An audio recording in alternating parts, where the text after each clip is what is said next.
Estamos grabando. Y la pregunta es, bueno, ¿qué grupo va a exponer? Creo que son 3 proyectos que hacen falta, si no me equivoco. Sí, puedo yo, pero yo voy sola, profesor. Sí, ok, Argelis. ¿Listo? Ok, cuando guste, puedes compartir la pantalla. Me indican si se ve. Se ve el celular. Ajá. Ahora sí, perfecto. Buenas noches, profesor, compañeros. Voy a exponer mi proyecto integrador que es Ley Óptimos de Pareto 80-20. Como introducción podemos decir que en la actualidad, dado el tamaño y la complejidad de cada recurso, nos resulta útil tomar esta opción de óptimo de Pareto para solucionar aquellas problemáticas que muchas veces nos afectan como sociedad. Fundamentalmente, nos funciona para hacer inferencias y generalizaciones desde un conjunto más pequeño hasta el más grande. También podemos mencionar que esta aplicación proporciona una visión simple y rápida de la importancia relativa de los problemas. Podemos decir por óptimo de Pareto, que es un equilibrio donde no se puede dar ni perder sin que afecte al sistema económico. Esta teoría fue desarrollada por el italiano Pareto. Se basa más que todo en un criterio de utilidad, diciendo que si algo genera o produce provecho, comodidad, fruto o interés sin perjudicar al otro, motivará a un proceso natural que permitirá alcanzar un punto óptimo. El principio de Pareto dice que el 80% de las actividades dan el 20% de los resultados. El 20% de las actividades de los resultados dan el 80% de las actividades. Son óptimos de Pareto, una distribución de 100-0, como otras de 10-0, que una vez se asignen ambos casos al mejorar la situación de un individuo, irremediablemente se empeorará la situación del otro, al tener que ceder una de las unidades de un bien o servicio, aunque el primero aparta un 0 o el último un 10. Criterio de Pareto. El criterio de Pareto es a la vez un criterio de clasificación para ciertas situaciones de la economía, de rechazo a clasificar otras. Este permite distribuir las situaciones óptimas y las subóptimas en una situación óptima. Es imposible mejorar el bienestar de alguien sin que disminuya el de otro. Es una situación subóptima.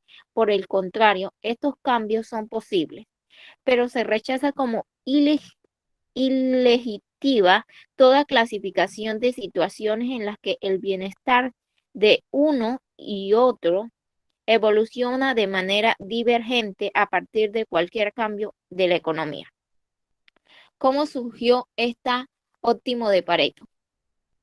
Un día, este ingeniero italiano descubrió que el 80% de las riquezas del país están en manos del 20% de la población. Entonces, esto lo hizo pensar y estableció esta norma, que viene a recordarnos que no hay un equilibrio entre causa y efecto. Es decir, el 80% del éxito proviene del 20% de tu esfuerzo, que el 80% de mi ingreso proviene del 20% de mi esfuerzo.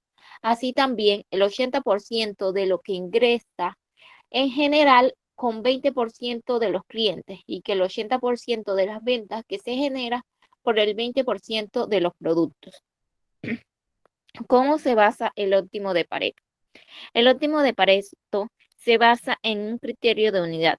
Si algo genera o produce provecho, comodidad o fruto, sin perjudicar al otro, despertará un proceso natural que permitirá alcanzar un punto óptimo. La solución: se crece la unidad de un individuo sin que disminuya la unidad del otro, aumenta el bienestar social de los individuos. ¿Qué se entiende por óptimo de Pareto?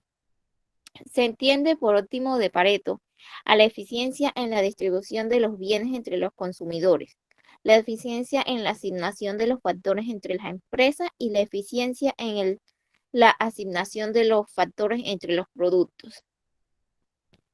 Ejemplo: Si una empresa ofrece dos tipos de servicios, el básico que tiene un precio bajo y el premium que es algo más caro.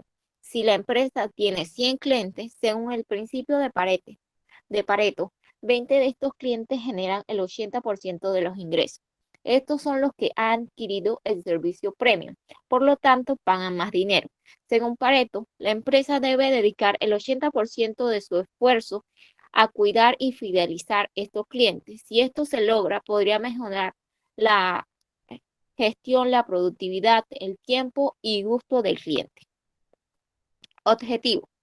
El objetivo de Pareto era buscar una fusión de bienestar social en senda de juicio de valor que diría bienestar tanto a las personas como a las empresas. Si lo aplica, lo que buscaba era alternativas para que la utilidad de algunos aumentara sin disminuir o perjudicar a los otros y de esta manera contribuir al bienestar social, además de aumentar el bienestar de los individuos y de la sociedad. Busca la prosperidad común. Además, podemos decir que una comparación cuantitativa y ordenada de elementos o factores según su contribución a un determinado efecto. El objetivo de esta corporación es clasificar dichos elementos o factores que contribuyan a la eficiencia y equidad, promueve el trabajo en equipo, ya que requiere la participación de todos los individuos relacionados con el área para analizar el problema, obtener información y llevar a cabo las acciones para su solución. Aplicación de este principio en el negocio o vida en general. Conviértelo en un hábito. O sea, acuérdate de Pareto. Cada vez que tengas que tomar una decisión, define cuál es el objetivo que quieres lograr o el problema que quieres enfrentar. También invierte tus recursos en actividades productivas.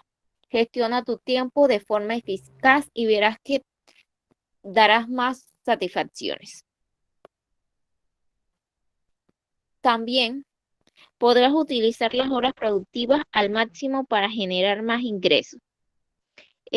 Concentrar la energía en actividades que generen mayor y mejor resultado, ajustar sus horarios. El trabajo duro cámbialo por el trabajo inteligente, identificar el tiempo dedicado a las actividades importantes, determinar las actividades que no contribuyan positivamente.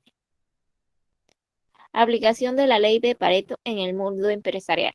Si has visto que la ley de Pareto se cumple en el ámbito de control de calidad, en este sentido se puede determinar que el 20% de los defectos afectarán al 80% de los procesos. Asimismo, este principio es aplicable en el sector de las ventas de productos y es que una empresa puede comprobar cómo el 80% de sus ventas provienen del 20% de sus clientes o cómo el 20% de sus productos generan el 80% de sus ventas. El diagrama de Pareto se puede aplicar en todas las áreas de la empresa. A continuación te mostraremos algunas de ellas. Se puede aplicar tanto en el control de inventarios, de ventas, de servicio al cliente, el control de producción y en los recursos humanos. ¿Qué es el diagrama de Pareto? El diagrama de Pareto, también llamada curva cerrada o distribución ABC, es una gráfica para organizar datos de forma que estos queden en un ordenador decente, de izquierda a derecha y separados por barras. Permite asignar un orden de prioridad. El diagrama permite mostrar gráficamente el principio de Pareto. Poco vitales, muchos triviales. Es decir, que hay muchos problemas sin importancia frente a pocos muy importantes. Característica de un diagrama de Pareto. Es una técnica de cálculos simples, analiza las características de un grupo y reconoce los puntos más importantes dentro de él para darles prioridad. Observa los elementos y enfoque de los esfuerzos hacia un solo objetivo. Permite tomar decisiones objetivas que se basan en los datos y no en opiniones personales. ¿Para qué se utiliza este diagrama? Analiza los diferentes productos y servicios que ofrece y mejora su calidad. Observa la producción de productos en un tiempo y volumen. Identifica qué productos generan mayor venta y cuáles tienen más tiempo almacenados. Reconoce las oportunidades de mejora de los negocios. Identifica cuáles son las razones por las que ocurren algunos problemas y prioriza las soluciones. Ventaja. Entre las ventajas de utilizar este diagrama de Pareto para tomar decisiones destacan. Te ayudan a enfocar los esfuerzos en la mejora que trae mayores beneficios. Ofrece un panorama sencillo y eficaz sobre la prioridad de los problemas. Evita que los problemas se hagan más grandes. Es una herramienta fácil de entender y fomenta las ganas de solucionar los problemas dentro de la organización. Cuando vamos a aplicar el diagrama de Pareto, tenemos que utilizar un diagrama eh, para comenzar un proceso de mejora. Durante el proceso de mejora para obtener consenso y para la toma de decisiones. Conclusión. Con esta propuesta ha permitido un gran avance para la economía actual y para la aplicación sobre la optimización y toma de decisiones cuando se tienen múltiples opciones. En todo sistema de distribución de recursos se da una cantidad de estos, donde se puede optimizar cuál es el conveniente para la empresa o para tu diario vivir. Y de esta manera resultar y distribuirla de una forma eficiente. En conclusión, es una técnica que se consciente en un poder de manifiesto los problemas más importantes sobre los que deben concentrarse los esfuerzos de mejora y determinar en qué orden mejorarlo. Podemos decir que a modo de conclusión, proporciona un marco útil para evaluar las medidas de políticas públicas cuyo propósito es el aumento de la eficiencia y el incremento de la equidad distribuida de los recursos de un país. Muchas gracias.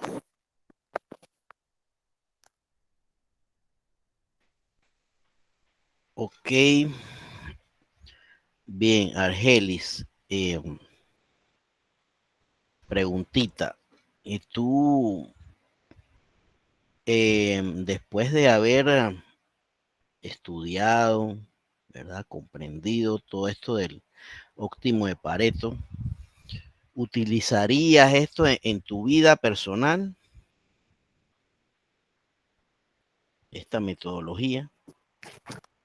Sí, pero tendría que ver más a fondo cómo me ayudaría a mi vida, o sea, hacer un cronograma, por así decirlo, Ujú. para tener mejor controlado mi tiempo o cuáles son la manera más eficiente de realizar algunas actividades y organizarme mejor. Ok. Bien, este óptimo de Pareto, como bien mencionó la compañera, economista italiano, Wilfredo Pareto, ¿verdad? Eh, Le causó extrañeza, ¿verdad? Lo que ya todos sabemos aquí en Panamá, y no solamente aquí en Panamá, sino en cada uno de los países que prácticamente se concentran, el 80% de las riquezas se concentran en solamente el 20% de la población y viceversa, ¿no? El 20% de la pobreza se concentra en el 80% de la población. Y eso se replica no solamente en Panamá, en Estados Unidos, en todos los países. Pero entonces a través del tiempo, eh, estos señores que se dedican a la motivación, ¿verdad? Motivar a las personas, estrategias, etcétera, etcétera. Eh, También estos que buscan herramientas, ¿no? Administrativas para mejorar la eficiencia de una empresa, negocio. Lo vinculan pues con esta metodología. Es decir, digamos, usted, por tomar un ejemplo de un restaurante, digamos, usted puede hacer una encuesta, a ver, una encuesta de satisfacción a los clientes. Porque se ha notado que de repente las ventas han bajado y usted quiere determinar la razón de por qué han bajado. Entonces, viene, se hace una encuesta y de una encuesta de, no sé, digamos, 60 personas, 20 personas, las que sea, se muestra pues que hay, digamos, seis anomalías, ¿no? Podría ser falta de estacionamiento, la comida fría, mala atención, se demoran en atender o llega el pedido muy tarde y otra más, ¿verdad? Entonces, teniendo esos seis inconvenientes, seis pequeños o grandes detalles, con un 20% de esfuerzo, tú puedes resolver el 80% de esa situación. Y solamente, no solamente a nivel de empresa, sino a nivel de la vida personal de uno, ¿verdad? Tú puedes enumerar tus problemas, ¿verdad? Bueno, falta de dinero, no tengo tiempo, tantas cosas, ¿no? Y con un 20% de esfuerzo puedes resolver el 80% de tus inconvenientes de la vida. Y asimismo, como también el gobierno pudiera hacer una encuesta que de repente creo que Nito al principio del año, no sé si se acordarán que él, eh, no recuerdo ni cómo era el plan, donde uno tenía que llenar una encuesta o para saber en qué volverse más eficiente. Mm, habían plataformas de internet y todo lo demás y tú tenías que llenarla. Yo no sé en qué quedó eso, la verdad. Pero bueno, es una forma de hacerlo, ¿no? Problemas digamos, si yo le pregunto, no sé quién quiere participar, mencióneme un problema que tenga este país. ¿Quién me dice?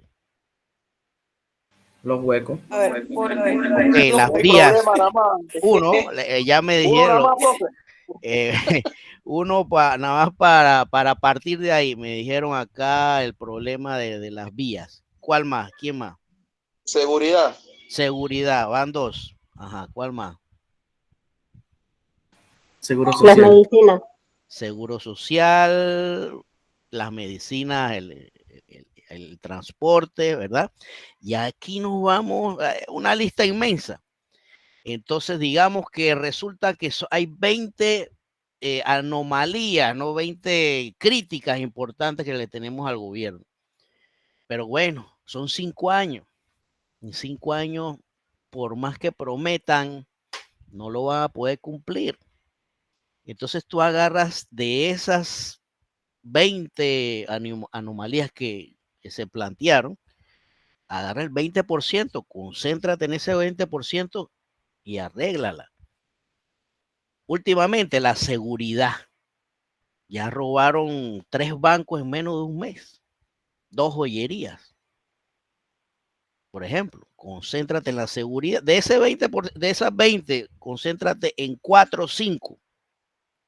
5 de esa lista de 20, 4 del 20%. ¿Cuánto es? Serían, sí, a ver,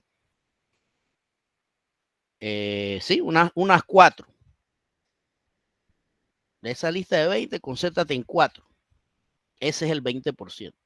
Pero obviamente que arroje el total alto, ¿no? Que arroje un total alto, que la población indique que la seguridad prácticamente es la más votada. Ajá, dígame, Astrid. O sea, profesor, espérese, pero usted me está diciendo que, porque usted trajo este tema ahora en macroeconomía. Usted, primero que todo, esto me suena muy filosófico. Y segundo, o sea, usted me está diciendo que esto realmente, lo del 20%, 80%, lo de la pobreza y todo lo demás, esto tiene una real aplicación en una política macroeconómica de un país. Sí, claro. Ese es el principio donde empezó todo. El principio donde empezó todo. Así es. De verdad que esto está muy Entonces, filosófico como para ser muy económico. no, así empezó. Imagínate, el primer ejemplo que te dije fue el 80% de la riqueza se concentran en el 20% de la población. Ya eso es un Yo quiero principio ver eso aplicado en Noruega. bueno, en Noruega, bien, prácticamente están uno de los países más económicamente más solventes, ¿no? Eh, pues sí. Mm, entonces, de esa lista de 20, resuelve cuatro y con esos cuatro, digamos que hace un rato también hablando del transporte, vio un problema de logística por allá por Colón, ¿no? Que prácticamente los muleros tienen grandes pérdidas. Cocolí creo que fue, profesor. En Cocolí Cocolí, creo que se están quejando, sí. que ahora se están tirando la pelota, que esa carretera es de la CP, que no, que es del MOP, bueno, imagínense. Eso es lo que me ibas a decir, Edmundo, ¿qué me ibas a... No, era una pregunta que Ah, quisiera que usted como economista me podría contestar. Ese bien. 20% de los que poseen la riqueza, ¿usted cree que eso pudiera subir? ¿En algún momento sería posible eso? Bueno, en este país, como vamos hasta ahora, está difícil. Primero que hay que detener, obviamente, la corrupción. Por acá, Astrid mencionó un país, ¿no? Finlandia, Noruega, esos países ya del otro lado del mundo que tienen prácticamente el ingreso per cápita de la mayoría de los habitantes es, es bueno, es alto, ¿verdad? Y la mayoría goza de un buen salario, que es a donde donde una población quisiera llegar, ¿no? Que no tener ese problema, pues, de estar eh, pidiendo a gritos que llegue la quincena rápido, ¿verdad? Entonces sí hay modelos de países que eh, digo, tienen una estabilidad macroeconómica buena, ¿no? Ingresos per cápita altos, se paga impuestos altos, pero de todas maneras hay una contribución, ¿no? Del Estado, ¿no? Ya sea por lo menos en la educación, ¿verdad? En las carreteras, ¿verdad? La seguridad. Ustedes a veces no escuchan siempre los mismos países que salen en las noticias, siempre los mismos países. Rara vez se escucha sí, algo que pasó en Finlandia o no sé, rara vez se escucha en esos países algún atentado, algo inseguro, algún terremoto, sepa Dios, no sé. Esos son ejemplos de que, bueno, sí se puede, pero hay mucho esfuerzo, cambiar la mentalidad de los políticos también, de la misma sociedad. Eso conlleva mucho esfuerzo. Bien, entonces ya tenemos el primer proyecto, nos faltan dos, el siguiente. Voy a presentar, profesor. Ajá. Yanixa, ¿verdad? Cindy le habla, Cindy Ah, González. Cindy, ok. Me confirman si se escucha, por favor. Ajá. ¿Es un video? Sí, es un video. Ok.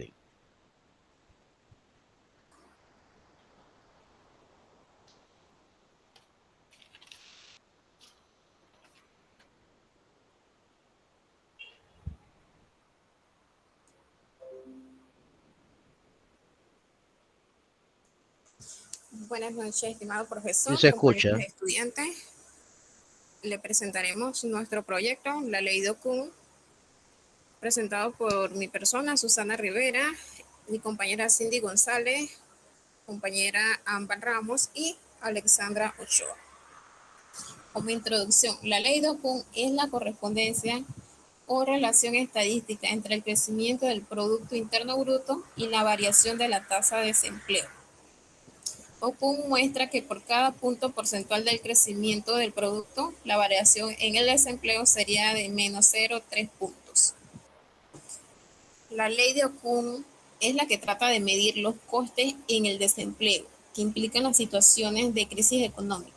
Esta ley establece que por cada 2 puntos de descenso del crecimiento del Producto Nacional Bruto en relación con el potencial, el desempleo aumenta 1 punto. Arthur Okun, 28 de noviembre de 1928 a 23 de marzo de 1980. Arthur fue un economista estadounidense. Ocupó el puesto de jefe del Consejo de Asesores Economistas del presidente de los Estados Unidos, Lyndon Johnson. Estudió la relación entre el desempleo y el Producto Interno Bruto. Okun es conocido en particular por promulgar la ley de Okun, una relación observada que establece que por cada aumento del 1% en la tasa de desempleo, el Producto Interno de un país será aproximadamente de un 2% más bajo que su PIB potencial. ¿Qué es la ley de Okun? Es la relación empírica entre las variables tasa de desempleo y producción de un país. También es un concepto definido en los años 60 por el economista estadounidense Arthur Okun y que tiene gran relevancia en el ámbito económico y financiero. Según establece la definición de la ley de Okun, la relación lineal plantada entre el Producto Interno Bruto real y tasa de desempleo y sus variaciones porcentuales es necesariamente negativa. Concepto de la ley de Okun. Este concepto señala que las economías en situaciones de crecimiento, expansión y una población activa estable tienen que aumentar su número de trabajadores y así hacer crecer su nivel de producción, lo que haría bajar los datos de paro. Por el contrario, en momentos de recesión económica bajará la cantidad de trabajadores. Los estudios realizados por Okun en los Estados Unidos, por cada variación negativa de la tasa de crecimiento por debajo de la tasa de crecimiento potencial o PIB real efectivo respecto al PIB potencial, se observa un aumento en la tasa de paro. Fórmula de la ley de Okun. Presentamos la fórmula de Okun donde la Y representa el PIB real o producción. La variable, la Y, es la variación del nivel de producción, la C es una constante que relaciona las variables de desempleo y la producción. K es el porcentaje anual de crecimiento de la producción de empleo y la variable U corresponde a la variación de la tasa de desempleo. Utilidad de la ley de Okun. A través de la comparación entre los datos reales y la predicción teórica, la ley de Okun ha demostrado ser una herramienta muy valiosa en la predicción de tendencias entre el desempleo y el PIB real. La ley de Okun ha brindado una herramienta de política para evaluar los costos del desempleo. Relación imperfecta. La ley de Okun establece que un aumento de 1 punto en la tasa de desempleo cíclico se asocia con 2 puntos porcentuales de crecimiento negativo del PBI real. La relación varía en función del país y periodo del tiempo considerado. Hay varias razones por las que el PBI puede aumentar o disminuir con mayor rapidez que las disminuciones o aumento de desempleo. 1. A medida que aumenta el desempleo. 2. Una reducción en el efecto multiplicador creado por la circulación de dinero de los empleados. Y 3. La productividad del trabajo puede disminuir, tal vez porque los empleadores retienen más trabajadores. Conclusión. En resumen, la ley de Okun o regla de oro de Okun demostró que cuando el desempleo cae, la producción de un país aumentará y viceversa. Puede interpretarse también como una relación entre el exceso de capacidad de producción no utilizada en una economía y su tasa de desempleo. Para que el desempleo no aumente, la tasa de crecimiento anual de producción debe ser del 3%. Esta cifra se llama tasa normal de crecimiento, aunque inicialmente la previsión de Okun hablaba de una caída del PBI del 3% por cada punto porcentual de incremento del desempleo en la economía actual. Se considera que la cifra tasa normal de crecimiento se sitúa entre el 2 y el 3%, siendo por tanto en un promedio 2.5%, es decir, para que un país no aumente el desempleo, su producción anual debe crecer y no puede ser cero. Muchas gracias. Muchísimas gracias, que pasen buenas noches.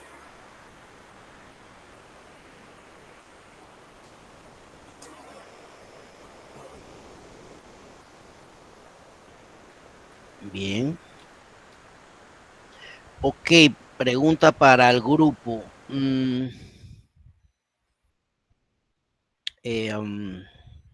Si nos situamos en el año 2020, en el año 2021, ¿verdad?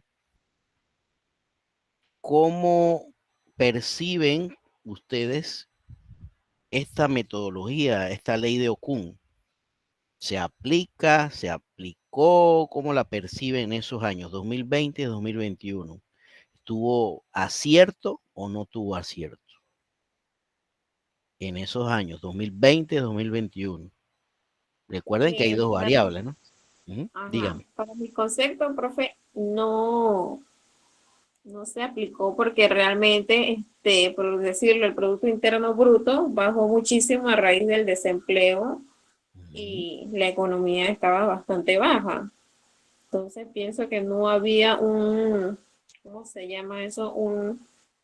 No había una balanza, por decirlo, al aplicar la ley de Okun porque estaba muy bajo el PIB, según mi concepto, pues que lo entiendo de esa forma. Ok. ¿Alguien más?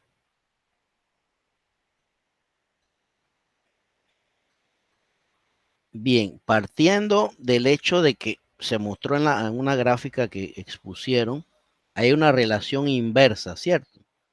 Entre lo que es el Producto Interno Bruto y la tasa de desempleo.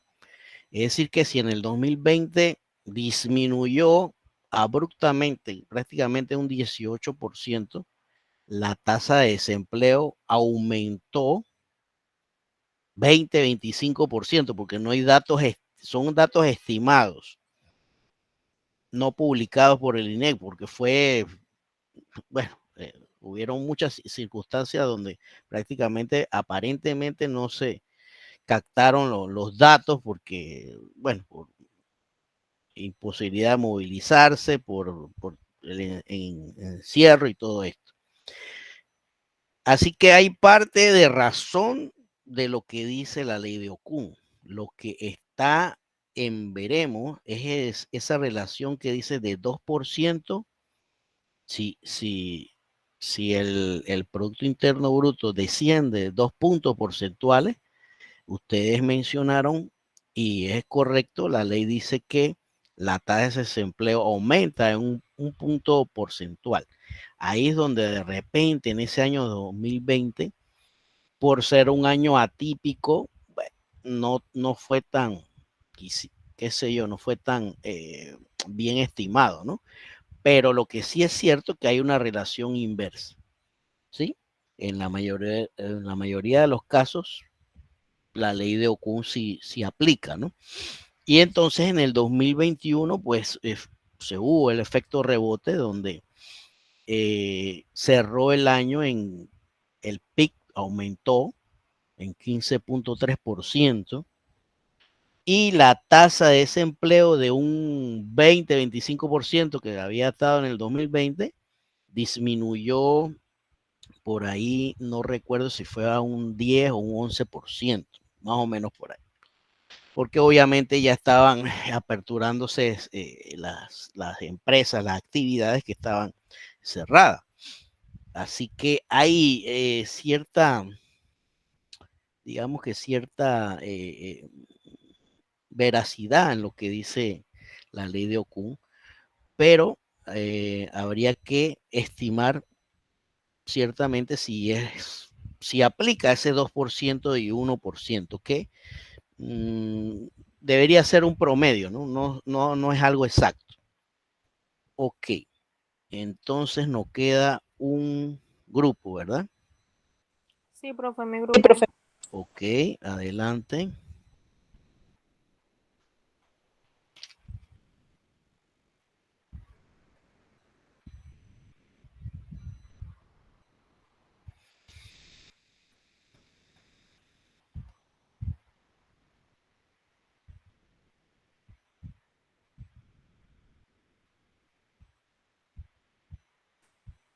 Buenas noches, profesor, compañeros. En esta noche le hablaremos sobre balanza de pagos, composición de la balanza de pago en Panamá. Los integrantes del grupo somos mi persona Yanixa Torres, mi compañero Yafet de la Cruz, Bexy Leones, Evelyn Godoy. Como introducción tenemos, en el presente trabajo se ha tratado de recolectar los conceptos básicos sobre la balanza de pagos para poder tener una idea más clara sobre este tema. La balanza de pagos es un documento contable bastante importante debido a que es una cuenta del sector externo del sistema de cuentas nacionales. Expresa en dólares, donde se registran las transacciones económicas de un país con el exterior. ¿Qué es la balanza de pagos? La balanza de pagos es un estadístico que resume sistemáticamente para un periodo específico dado las transacciones económicas entre una economía y el resto del mundo. Las transacciones que en su mayoría tienen lugar entre residentes y no residentes. Comprenden las que refieren a bienes, servicios, rentas y las que entrañan activos y pasivos. ¿Cómo funciona? Por medio de divisas, moneda nacional, se prepara en un año. Constante todo lo que entra y sale, el registro señala las transacciones, superávit o déficit.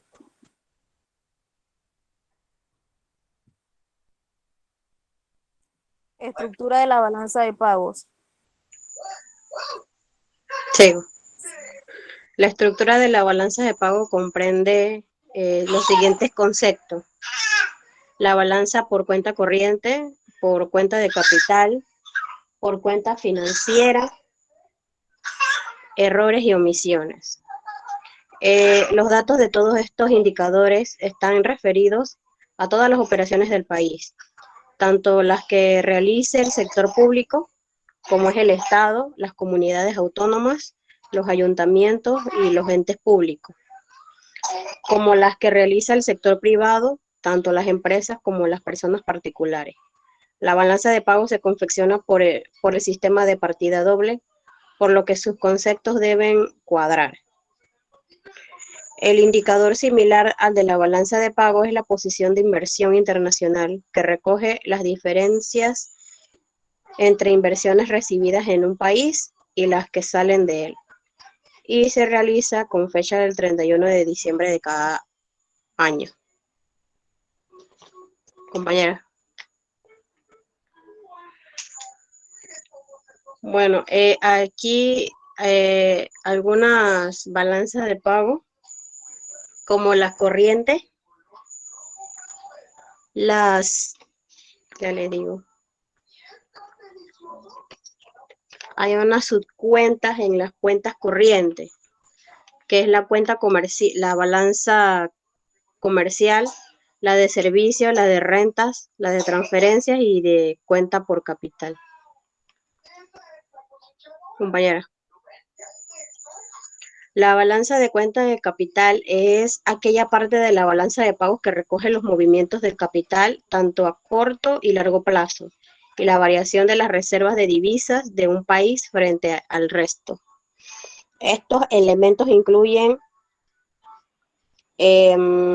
recoge una serie de elementos que han sido establecidos por el Fondo Monetario Internacional, como son los siguientes: las transferencias de capital por cobrar y por pagar entre residentes y no residentes, y la adquisición y disposición de activos no financieros no producidos entre residentes y no residentes. La balanza por cuenta financiera recoge las inversiones, préstamos y depósitos financieros que efectúan que se efectúan en el país desde el extranjero y las que se efectúa nuestro país fuera de él.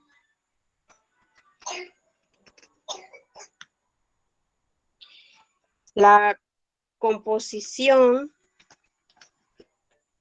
de la balanza financiera se compone de dos grandes grupos, los activos y los pasivos financieros, teniendo que calcularse la variación neta en cada caso, como lo es la variación neta de activos financieros, que se calcula mediante la adquisición de activos por residentes frente al extranjero en el país menos sus ventas. Y la variación neta de pasivos financieros, que se calcula mediante la adquisición por extranjeros de activos financieros emitidas por residentes en el país, menos sus ventas.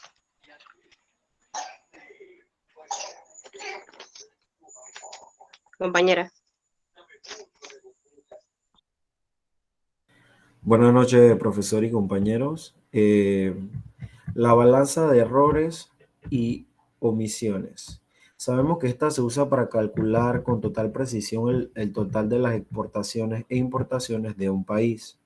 Si en un principio las cuentas de la balanza deben de estar equilibradas, en las prácticas pueden llegar a surgir desequilibrio por cualquier mínima diferencia en los datos, fuente o en la compilación. Este desequilibrio es una característica común en los datos de la balanza de pago. Este recibe el nombre de errores y omisiones. Estos se derivan por residuos como el préstamo, el endeudamiento neto y pueden llegar a derivarse de la cuenta financiera menos la misma partida derivada de las cuentas corrientes y la de capital. Sabemos que la fórmula de balanza de pago es la cuenta corriente más la cuenta capital más la cuenta financiera más la cuenta de errores y omisiones. Y estas pueden hacer referencia a cuenta comercial, cuenta de capital, cuenta financiera. Esto significa que nos permiten armonizar las imperfecciones en los saldos de estos tres primeros elementos. Compañera, por favor. El resultado de la balanza de pago. Como importante indicador macroeconómico, tenemos a los bancos centrales, que son los que se encargan de realizar el estudio y cálculo de la balanza de pagos. El resultado final de estos puede ser positivo o puede ser negativo. En el positivo, los flujos de entrada de dinero son superiores a los de salida. Esto se le puede decir superávit. En el caso contrario, en caso negativo, sale más dinero del que entra. En este caso estamos hablando del déficit. Pero resulte positivo o negativo, siempre debe existir un equilibrio en la balanza de pago, ya que unas cuentas van a compensar a otras. Compañera, por favor. La composición de la balanza de pago en Panamá.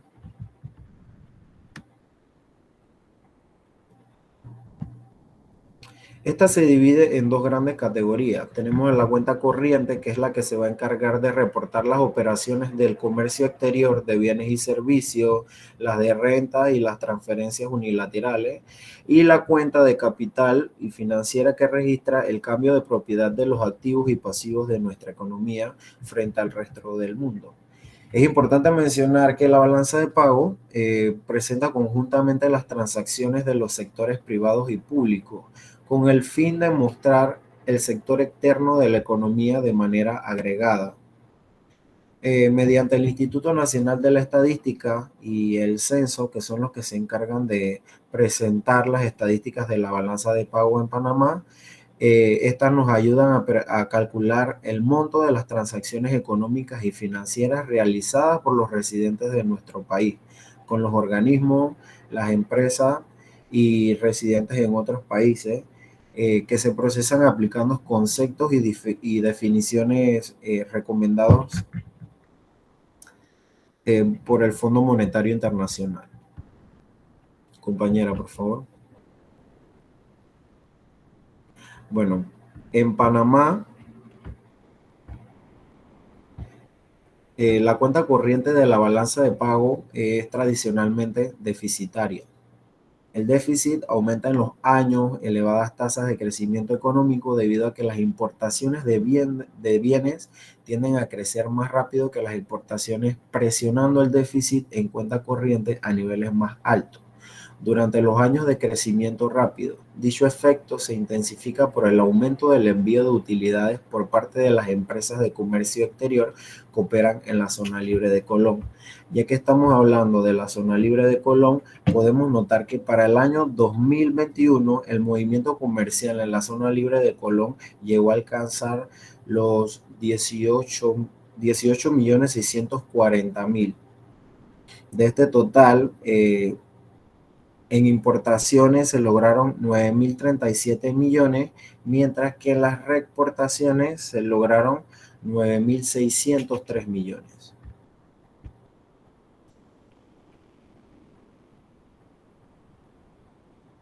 Buenas noches. ¿Qué ha provocado el deterioro de la balanza de pagos en Panamá? Debemos de tomar en cuenta que el deterioro de la balanza de pagos en Panamá trae consigo un arrastre, lo que ha sido provocado por la pandemia. Esto nos ha llevado a solicitar un apoyo financiero al FMI. Inicialmente se dio para hacerle frente a las necesidades inmediatas de la balanza de pagos y luego, en este caso, en el 2021, se da como un seguro contra choques de extremos. Ya mencionados, la pandemia. Todo esto trajo repercusiones para nosotros en el presente y en el futuro. Compañera, ¿qué papel juegan las importaciones? Bueno, debemos tener en claro que si un país está importando más de lo que exporta, su balanza comercial estará en déficit. En Panamá se han aumentado las importaciones de proyectos de infraestructuras que el gobierno ha traído, siendo así que la inversión directa extranjera ha sido un gran contribuyente para el crecimiento económico en los últimos años, ayudando así a compensar ese desequilibrio que la importación había creado. Compañera, el manejo de la balanza de pagos en Panamá. En el 2013 la inversión extranjera directa pues alcanzó un nivel bastante alto en la historia, hablándose de 4.000 millones de entradas totales. Esto en Panamá ha sido una economía pues de mayor crecimiento en toda Latinoamérica en lo que es la última década, con un promedio del PIB de un 8.4%, permitiendo así que durante este periodo de crisis financiera nuestro país pueda salir relativamente bien. Siguiente, compañero. En conclusión, debemos de tomar en cuenta que la balanza de pago impone esas restricciones al proceso de crecimiento económico porque demanda más recursos externos que los que se pueden obtener. Nos deja en claro este punto. Además, nos hace entender que las importaciones de las balanzas de pagos, estas nos permiten analizar las relaciones que tiene nuestro país con el exterior, facilitando inversiones y el crecimiento del mismo. Gracias.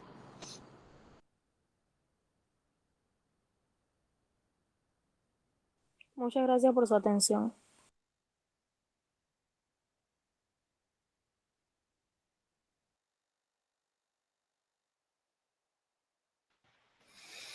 Ok, balanza de pago. Balanza de pago. Bien. No investigaron alguna cifra por casualidad de lo que ocurrió en el año 2020 sobre esta balanza de pago. Vi ahí que mencionaron del 2021.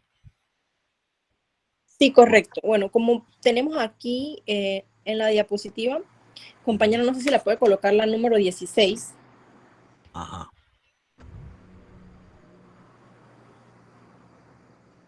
Dame un segundo.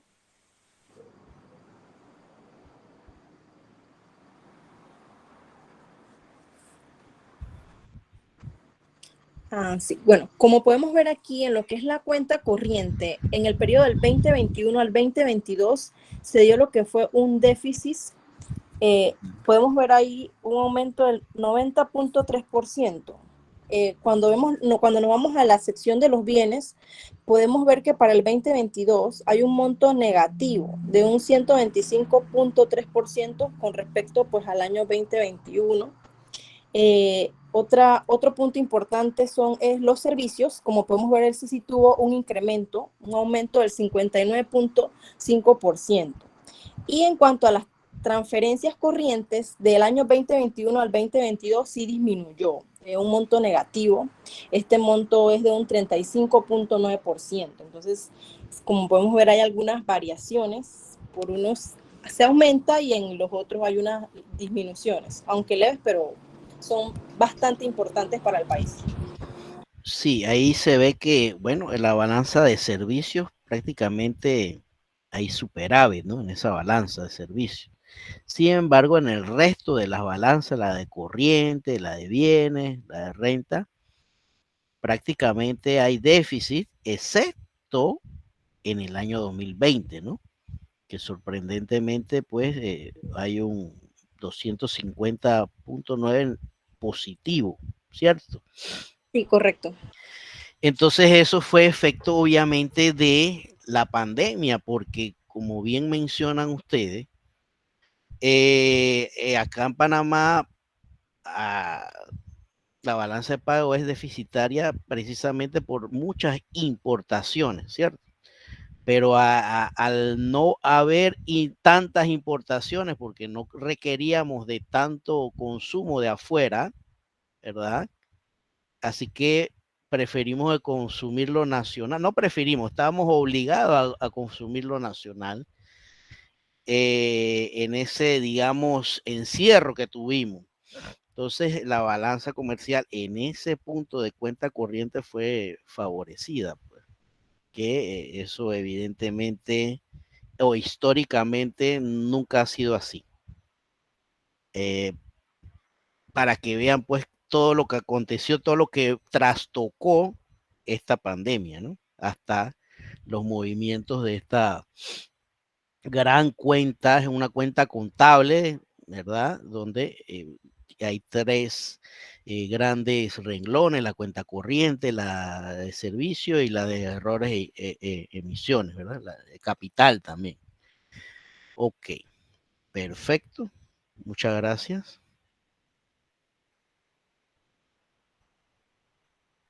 Bien, entonces creo que ya todos expusieron, ¿cierto? Creo que ya todos expusieron. Y nos toca pues entonces dar las palabras de despedida, las palabras de despedida. Espero pues que a lo largo de estos, prácticamente yo diría que la mayoría de los estudiantes nos acompañaron desde hace 6 meses, ¿verdad? Porque fundamento de economía, micro y ahora macro. Y espero que en alguna otra materia también nos podamos ver, ¿verdad? Entonces, para mí fue un gusto, un placer estar con ustedes, aprendimos bastante. Y todavía hasta hoy me estaba dando una clasecita Astrid, ¿no? De lo que acontecía en Argentina, ¿no?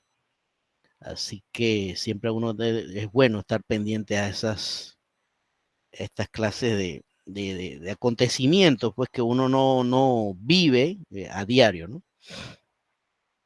Y que ella sí. Ajá, dígame. ¿Qué otras, o sea, materias da usted aparte de micro, macro y fundamentos? Bueno, yo creo que ya pasaron fundamento de administración, ya la pasaron, ¿cierto? Esa la he dado.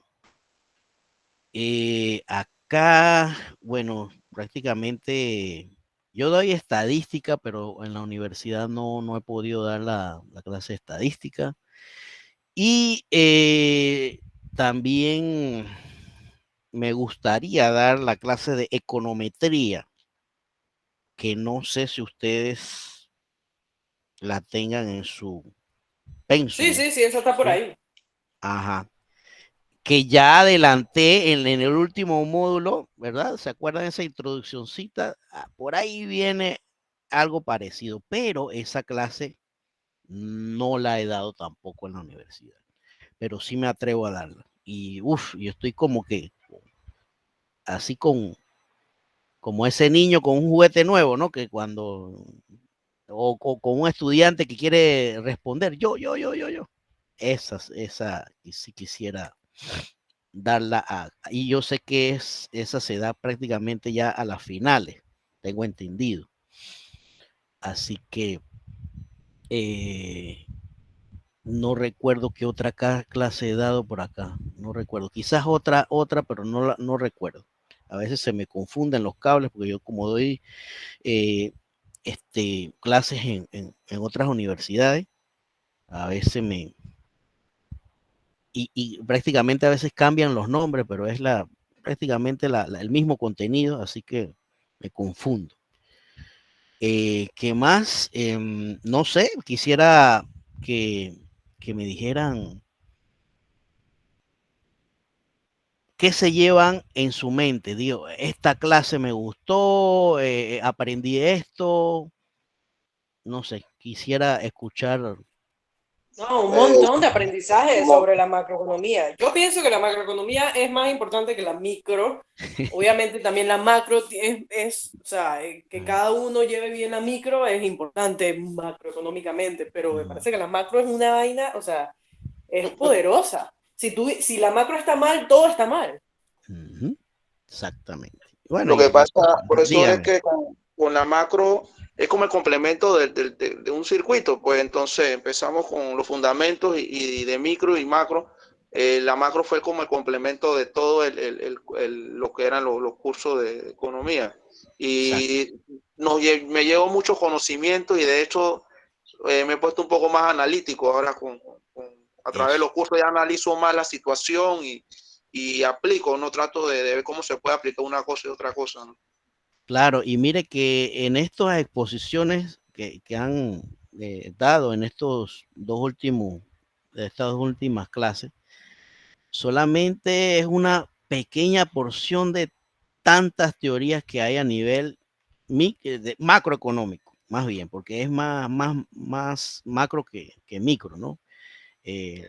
La cantidad de teorías que existen. Y hay teorías económicas más recientes, ¿no? Sobre la pobreza, índice Gini, relaciones entre variables, y a veces hay un poquito más de densidad en el asunto. Por ejemplo, se nos quedó en el tintero, porque obviamente ya sería que ustedes participaran en una licenciatura de economía, alguna teoría de Solow, por ejemplo, un autor Solow relaciona varias variables dentro de una economía, ¿no? Y hay varios expositores más modernos, ¿no? Que sin duda y van apareciendo otros tipos de teorías, definitivamente. ¿Quién más? Algo que se hayan llevado. Bueno, profe, yo, la verdad, o sea, a mí me sigue gustando más microeconomía que macro, a mí personalmente, pero me llevo mucho conocimiento de usted y por eso le pregunté que si da otras materias aquí, porque la verdad a mí me gusta mucho dar clases con usted, es uno de mis profesores favoritos por cómo trabaja. Entonces, si alguna vez da estadística, que esa sí la doy, espero que la dé con usted. Sí, ahí nada más que me la ofrezcan acá en la universidad, pero que sí, estadística sí doy. Y sí me gustaría también, con mucho gusto, que me dieran la oportunidad y sí, la doy sin ningún tipo de problema. Ahí sí es un poquito más números, ¿no? Más números que otra cosa, más números y fórmulas, ¿no? Pero después que uno vaya relacionando la formulita, no, la gente se asusta cuando ve la fórmula y los números, pero no. Profesor, nosotros como estudiantes, ¿qué podemos hacer al respecto para que usted siga dándonos clases? No, ahí la más le diga, oiga, el profesor no va a dar la clase de estadística. Él es bueno para eso, ya. Ahí nada más. Ya sabe, muchachos, fue de campaña. Sí, a este tiempo Netflix, cuando PC cancela una serie, nos vamos para Netflix, igualito. Sí, hay estadística, no sé si ustedes en su pensum tendrán estadística 1 y 2. Sí aparece estadística 1 y 2, pero... Bueno, la estadística 1 es más relajadita, más... menos densa. La 2 sí es un poquito más de probabilidades y ahí es donde el estudiante se estresa. La media, la moda, profe. Esa, ya yo la vi, pero sí costó okay, verla. esa es la 1. Imagínate, esa es la más relajadita. La 2 es donde están tipo de probabilidades y entran pues los supuestos, lo que es las hipótesis nulas, ¿verdad? Y las hipótesis alternativas dentro de un modelo, ¿no? Esa es la 2 y ahí es donde se estresan los estudiantes en la 2. En la 1 no hay tanto problema, la verdad. Pero bueno, ahí se trata de analizar para que no sea tan complicado. La idea es que todo el mundo aprenda, ¿no? De una manera lo menos tortuosa posible, por decirlo de alguna manera. Bien, entonces, nuevamente para mí fue un gusto pues dar clase con ustedes, un grupo bastante dinámico que aporta, ¿verdad? La mayoría de ustedes siempre pendiente pues al asunto de informaciones, etcétera, etcétera. Y bueno, ojalá que por favor nos podamos saludar en vivo. Eso sí, lo añoro. Dar clase en vivo es, para mí me gusta es estar de pie toda la distancia, correr de la aula de un extremo al otro. Eso es lo que me gusta. No Profe, estar ¿usted qué aquí. sabe de eso? Porque a mí me habían dicho al principio de este bimestre un profesor que supuestamente este último bimestre íbamos a ir, pero ya abrieron las inscripciones y no mandaron nada de que íbamos a... No sé, la verdad. Ya me No, enteraré. en esta universidad lo vendieron como clases virtuales 100%. Así que más le vale que no me la cambien porque así fue como me la vendieron y No, por eso. pero yo sí creo que va a haber alguna alternativa para ambas. Sí, he visto otras universidades, no he dado clase presencial aún, ojo, en las dos universidades que estoy ahora mismo, pero sí he escuchado que manejan los dos modelos, así que no creo que haya problema por eso. Con placer, imagínense, Astrid que está por otro país, así que y hay personas que están en otras provincias también que se les dificulta venir hacia acá. No sé si hay alguien en esa condición que está, no, yo creo que, No, profesor, yo no estoy en otra provincia, pero casi, se siente igual. ok, por ejemplo, ¿no? Yo vivo en Chepo. Entonces, a mí me pasa como Alejo. sí, me pasa como Astrid. O sea, yo escogí la universidad porque a mí me lo vendieron online. O sea, sí. Para mí se hace muy difícil. Yo trabajo en Plaza Edison. Ajá, y y tengo 2 ir hasta hijos allá. chiquititos. Imagínense si yo salgo de trabajar para ir para la universidad. Llega a las 12 de la noche. Exacto, yo no vería a mis hijos. Y para mí se me hace muy difícil. Ok. No, yo sí diría que hay quizás lo que se podría hacer, no sé si lo escuché de esta universidad, no me acuerdo, que por lo menos 1 o 2 sesiones que fueran presenciales, ¿no? Pero hacer un tipo de streaming podría ser, ¿no? Para que los que no pueden participar en esa clase presencial, pues la puedan ver ahí digitalmente, ¿no? Así que por esa, yo creo que no. Y esta universidad tuvo pues la virtud de que prácticamente ya las plataformas Moodle estaban montadas con los videos, etcétera, etcétera. Así que no le causó tanto impacto esta situación del COVID, ¿no? No tuvimos ningún tipo de problemas. Prácticamente ya estaba todo montado, nada más acondicionar un poquito lo que es Google Meet para algunos profesores que no manejaban la herramienta y listo. Yo la verdad no tuve ningún problema, pero sí me gustaría la manera presencial porque, no sé, me gusta más, está como más despierto aquí, ¿no? Así que, bueno. Yo recuerdo, profesor, cuando usted me dio clases en el 2019 de economía, Vanessa, acá Vanessa. Yo me acuerdo de las clases. Sí, en 2019. Ah, sí. Y fue que fue un sábado. No, era día de semana, que usted venía del banco y el horario era a las 8. A las 8, imagínate. Sí, no. No, me gusta Compañeros, más ¿se acuerdan de ustedes que los McDonald's? Que es que corrieron eBay y Mirna. De los McDonald's. Sí, usted. De por qué no recuerdo que porque tenía. Siempre usted traía eso. Ah, ok, sí, era lo que alcanzaba venía del banco yo creo un cafecito, un tecito, lo que traía también un alguito para comer, porque no llegaba.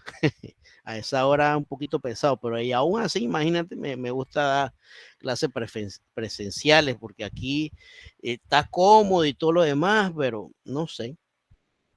Por cierto, ¿usted dónde trabaja, profesor? ¿De qué trabaja? Yo trabajo en el Banco Nacional, ahí en la casa matriz, y análisis económico, financiero, y a veces hay cosas que no tienen nada que ver con la economía ni la finanza, y también la analizamos.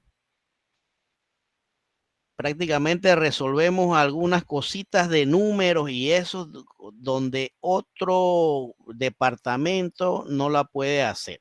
Nos llega acá a casos extremos así. Así que análisis de datos, estamos bastante inmersos en eso.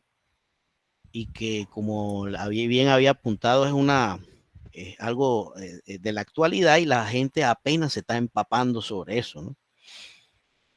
Sí, buenas noches. Sí, yo no participé mucho hoy, como yo ya había presentado la semana pasada, pero sí, como dijeron mis compañeras, ¿no? Creo que va a causar un problema si quieren cambiarlo de virtual a presencial, creo. Ajá, no, bueno, ya yo me llevo la inquietud de ustedes y voy a hacerle llegar ellos vendieron de esa forma. De hecho, me dijeron que yo pensé que iba a ser un solo día a la semana que iba a ser. No, voy a hacer le voy a llevar las inquietudes de todos y no, yo creo que no va a haber ningún problema. La verdad sí, que yo creo, ellos van a tener que hacer como de repente una parte virtual y otra parte presencial. Sí, ellos, sí, no va a haber ningún problema sobre eso. Pero igual le voy a llevar la inquietud a las personas encargadas de esto para que tengan anuente, ¿no? De que, mira, acá hay personas que necesitan estar virtualmente porque así mismo, las palabras, así le vendieron el producto. Profe, sí, cuando yo me matriculé fue semipresencial. Que es lo normal, ¿no? Semipresencial. Exacto. Ajá. Sí, pero están dando atracción porque tengo una compañera de trabajo que se matriculó en la misma universidad y esa sí fue 100% virtual. Ah, bueno, sí. No, yo creo que sí. Sí, no debe haber ningún problema. Es que esa es la tendencia. La tendencia es esa. La tendencia Sí, es esa. por ejemplo, cuando yo me matriculé, sí me dijeron que era como en algún momento íbamos a volver. Y yo sí quiero volver porque yo tengo desde 11. O sea, 11, 12 fue virtual. Entonces ahora la universidad también virtual. Entonces ya es como 3 años virtual. Es como extraño ir a dar clases. Sí, hay de todo un poco, ¿no? Hay gente que le gusta lo presencial, otro por necesidad. Acá el caso de Astrid y Sofía, que obviamente se le hace muy pesado, o sea, no puede, está en otro país y Sofía está con algunos problemitas pues de la distancia y familiares. Hay que considerarse, ¿no? Yo no creo, sí, yo creo que se van a manejar de las 3 formas, creo yo. pienso yo. Voy a conversar sobre eso. Presencial, virtual e híbrida. Creo que se va a manejar. Y hay universidades que ya tienen presencia, no lo voy a mencionar el nombre para no dar publicidad, pero ya manejan esas tres. Son pocas, ¿no? Pero manejan esas tres escenarios. Así es. O sea que ya hay universidades que tenían edificios, entonces ya hay que darle uso. Exacto, exactamente. Y miren que la universidad cambió de sede, porque estaba por ahí por Carrasquilla, ahora están al lado mío en la universidad. Imagínense, si me gusta dar presencial y me puedo ir caminando hasta al revés. Imagínense. Sí. Ay, profe, ahí le quedan un brinquito. ¿Dónde está ahora? ¿Está cerca de mí entonces, profe? Yo estoy en el Banco Nacional. Yo estoy cerca de usted, yo creo. Ok, no, en el banco. Yo trabajo en el Banco Nacional en Vía España.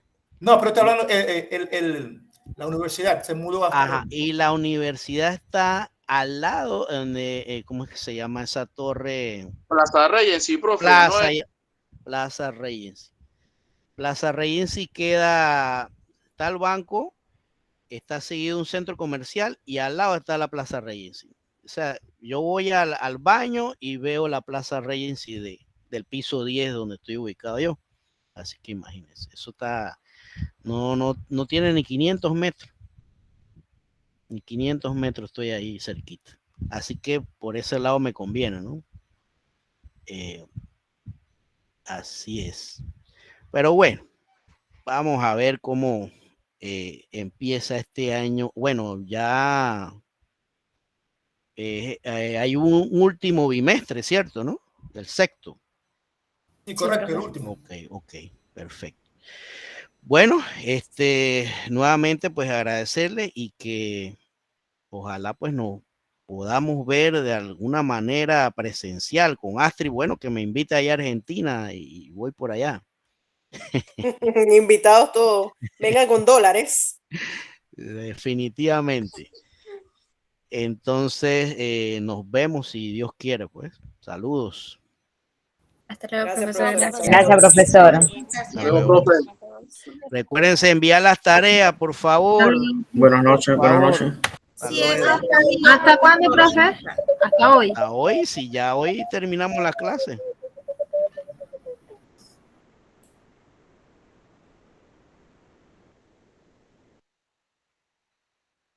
A mí me faltan las dos últimas.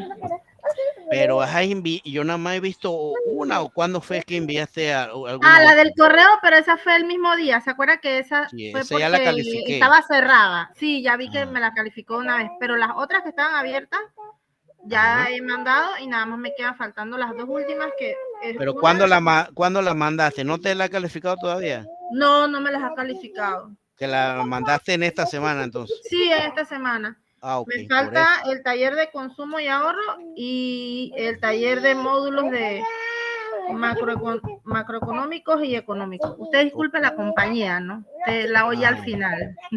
Ok. Sí, así Aquí que estoy- por favor. estoy- Ajá. Sí, Estoy se en escucha. clase de universidad con mis hijos. Está mi hijo haciendo tarea y está la chiquita apoyando. No, Ay, Dios mío. ya. Oiga eso. Bueno. Se imagina Ok. mis batallas aquí, profe. No me imagino, pero bueno, todo esfuerzo tiene su fruto. Al final vas a ver Así que vas a mismo ser es, profe. premiado. Así Así mismo que- es. Bueno, yo voy a ponerme a hacer los talleres de una vez a ver si logro entregarlo antes de las 12. Ok, pues. Saludos. Bueno, profe. Gracias. Me escribes para ver cómo te fue. Profe, disculpe una consulta. Dijo Dígame. que hasta hoy solamente. Ajá, ¿qué acontece, Yafset? No, Cuéntame. porque a mí me falta la última. Es que como yo trabajo en la caja de ahorro, pero yo estaba en el ingenio, entonces como pasó lo de la semana pasada el robo, me la Ajá. pasé toda la semana en el tema de la fiscalía y eso, y no he tenido tiempo, pues. Pero me falta la ¿En última. qué caja de ahorro trabajas tú?